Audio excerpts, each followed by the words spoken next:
বাংলাদেশের রাজনীতিতে একটা ঘটনা কিন্তু ঘটে গেছে।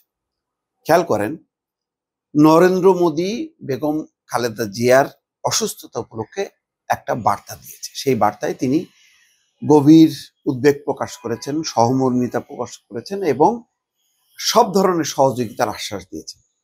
এর অর্থ হলো ভারত তার অবস্থান পাল্টে ফেলেছে।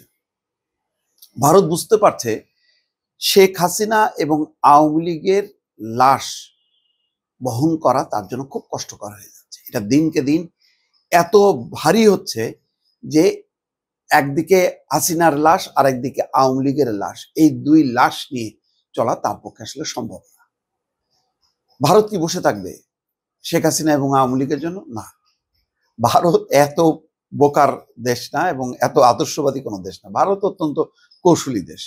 সে দেখেন, মানে এত ইসলাম বিরোধী একটা দেশ ভারত, যার সবচেয়ে বড় বন্ধু হচ্ছে ইসরায়েল, সেই দেশ আবার আফগানিস্তানের সাথে মিত্রতা করে। তাহলে বুঝতে পারছেন কেন মিত্রতা করছে। এখন ভারত সরাসরি আর যুদ্ধ করবে না পাকিস্তানের ব্যাপারে। দেখেন, এই লাস্ট যে দিল্লিতে যে আঘাত হলো, আগে কিছু ঘটলেই পাকিস্তানের দিকে মানে আঙুল দিত। পেহেলগামের ঘটনায় তো রীতিমতো যুদ্ধ বাধায় বসলো, কিন্তু দিল্লিতে এত বড় বিস্ফোরণের পরও ভারত চুপ।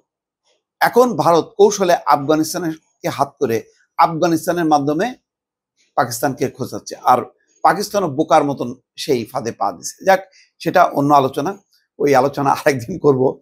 কিন্তু দেখেন, ভারত হয়তো সুযোগ খুঁজতেছিল যে কেমনে ভারত বা মানে বিএনপির কাছাকাছি আসা যাবে। ইতিমধ্যে তারা নানা ফ্রন্টে বিএনপির সঙ্গে আলাপ আলোচনা শুরু করছে যে তারা বাংলাদেশের সাথে সুসম্পর্ক চায়, নির্বাচিত সরকারের সাথে সুসম্পর্ক চায় এবং যেই মানে একটা কূটনীতি যে সম্পর্ক যে তলানিতে গেছে সেটা একটা উষ্ণতার দিকে নিয়ে আসতে চায়। তো সেই হিসাবে তার দুইটা অপশন, একটা হচ্ছে বিএনপি আর একটা হচ্ছে জামাত। ঘটনাক্রমে ভারত দুই ফ্রন্টেই কিন্তু আগায় গেছে। জামাতকে এত সাধু মনে করেন না যে জামাত একেবারে মানে ভারত সহ্য করতে পারে না বা ভারতও সহ্য করতে পারে না জামাতকে, তা না। কিন্তু এই দুইটার মধ্যে তার বেস্ট অপশন হচ্ছে বিএনপি, কারণ বিএনপি লিবারেল একটা ডেমোক্রেটিক পার্টি, যার ওই ধর্মীয় উন্মাদনা নেই। আর জামাতের উন্মাদনা না থাকলেও জামাতকে ঘিরে একটা ধর্মীয় উন্মাদনা যদি তৈরি হয়, জামাত সেটাকে প্রোটেক্ট করতে পারবে না, কারণ জামাতও ওই মতাদর্শে বিশ্বাসী। তো এখন বাংলাদেশের জন্য, ভারতের জন্য, পশ্চিমা দুনিয়ার জন্য নির্ভরযোগ্য জায়গা হচ্ছে বিএনপি।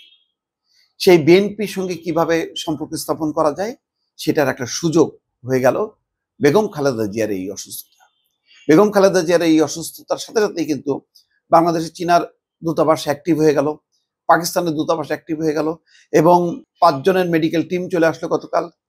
শাহবাজ শরীফ দূর থেকে তার সহমর্মিতা, সহানুভূতি প্রকাশ করলো। ভারত সবাইকে টেক্কা দিয়ে আগায় আসলো, বললো যে সব ধরনের সহযোগিতা করতে প্রস্তুত।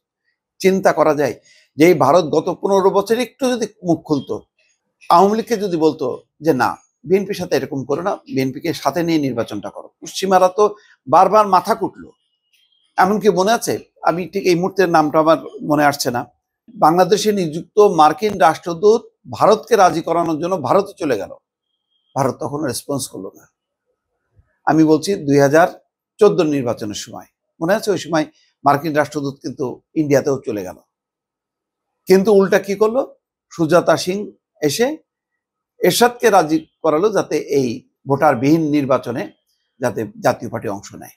জাতীয় পার্টি তো অংশ নেয়নি শেষ পর্যন্ত, কিন্তু নানান মানে ছলা কলা করে জাতীয় পার্টিকে অংশগ্রহণ দেখালো এবং তাকে আবার বিরোধী দলের নেতা বললো। আর জাতীয় পার্টিরও তো একটা চরিত্রহীন দল, তারাও রাজি হয়ে গেল। যাই হোক, সেটা অনেক লম্বা সময়। তো এরপর থেকে ভারতের যে নীতিটা সেটা খুব ন্যাক্কারজনক, যে তারা অন্ধের মতন করে তার নিরাপত্তা এবং বাণিজ্যিক ব্যবসায়িক এই সমস্ত স্বার্থের কথা বলে সে অন্ধভাবে হাসিনা যা যা চাইলো তাই তাই করলো, আর ভারত যা যা বললো তাই তাই করলো, যার কারণে জামাতের শীর্ষ নেতারা ফাঁসি কাস্টে ঝুললো। তখনও যদি ভারত একটু বলতো যে না, তোমার এত অ্যাগ্রেসিভ পলিসিটা ঠিক না, এটা বিপদ হবে, এটা তুমি কিন্তু একদম ঝাড়ে বংশে শেষ হবা, শেষ পর্যন্ত কিন্তু তাই হলো। ভারত কিন্তু রক্ষা করতে পারেনি আওয়ামী লীগকে। কিন্তু ভারত যদি ওই সময় একটু পরামর্শ দিয়ে তাকে একটা মানে মিডল পজিশনে রাখতো, তাহলে আজকে আওয়ামী লীগের এরকম সর্বনাশ হয় না, ভারতেরও এমন সর্বনাশ হয় না। আজকে একসঙ্গে দুইটারই কিন্তু সর্বনাশ ঘটে গেল। বাংলাদেশের মানুষ, বাংলাদেশের রাষ্ট্র সরকার থেকে আওয়ামী লীগ যেমন বিচ্ছিন্ন হয়ে গেল, ভারতও বিচ্ছিন্ন হয়ে গেল। কিন্তু ভারত গত 1 বছরে বসে নেই। ভারত নানাভাবে চেষ্টা করছে যে সম্পর্ক স্থাপনের জন্য, এবং ইতিমধ্যে পরিবর্তন নিশ্চয়ই লক্ষ্য করেছেন। শেখ হাসিনা কিন্তু চুপ হয়ে গেছে।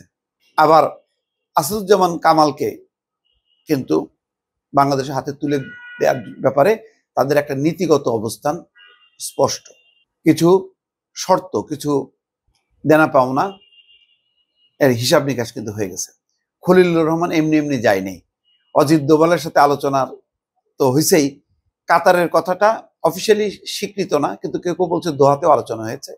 সেখানে আমেরিকান এবং ভারতীয় কর্মকর্তারা নাকি উপস্থিত ছিল।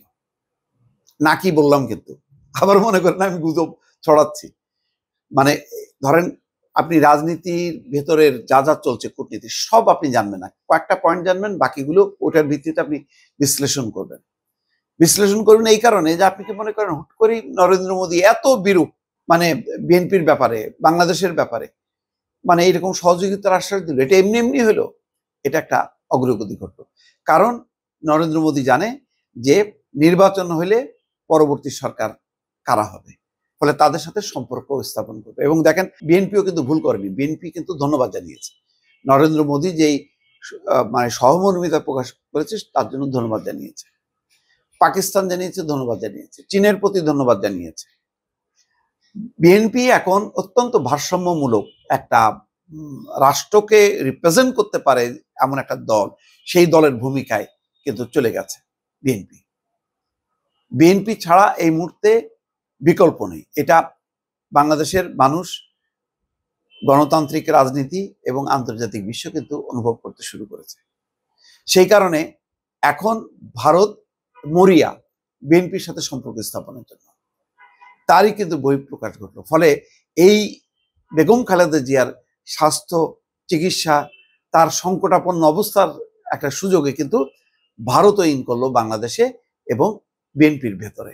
কারণ অতি শীঘ্রই হবে নির্বাচন, যেই নির্বাচনে ভারত বলছে যে একটা অংশগ্রহণমূলক নির্বাচন চাই, এবং ভবিষ্যতে যদি আওয়ামী লীগকে রিভাইভ করতে হয় বা পুনর্জীবিত করতে হয়, তাহলে কিন্তু ভারতকেই চেষ্টা করতে হবে যে বিএনপির সাথে বা বিএনপি সরকারের সঙ্গে আলোচনা করে আস্তে আস্তে আওয়ামী লীগকে মানে নতুন আওয়ামী লীগ, মানে শেখ হাসিনার নেতৃত্বে না, নতুন আওয়ামী লীগ ইন করানো।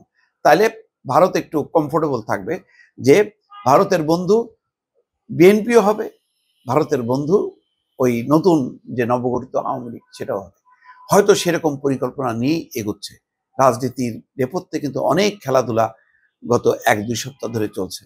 একটু খেয়াল রাখবেন, অনেক প্রতিফলন ঘটছে। তার ভিত্তিতে কিন্তু আপনি বিশ্লেষণ করতে পারবেন যে কেন এই ঘটনাগুলো ঘটছে। কারণ নেপথ্যে অনেক কাজ চলছে, খুব দ্রুত গতি চলছে, প্রতি মুহূর্তে চলতেছে। কারণ বাংলাদেশের একটা ট্রানজিশনাল পিরিয়ড এখন বলা যায়। একটা ধাপ থেকে আর একটা ধাপে উত্তরণ ঘটবে। সেই উত্তরণে সব পক্ষই চাইছে যে বাংলাদেশকে, নতুন সরকারকে কাছে নেওয়ার জন্য। তার একটা কম্পিটিশনও চলছে। সেই কারণেই দেখবেন যে সবাই এখন অ্যাক্টিভ। হয়তো আমরা আরো কিছু পরিবর্তন দেখব।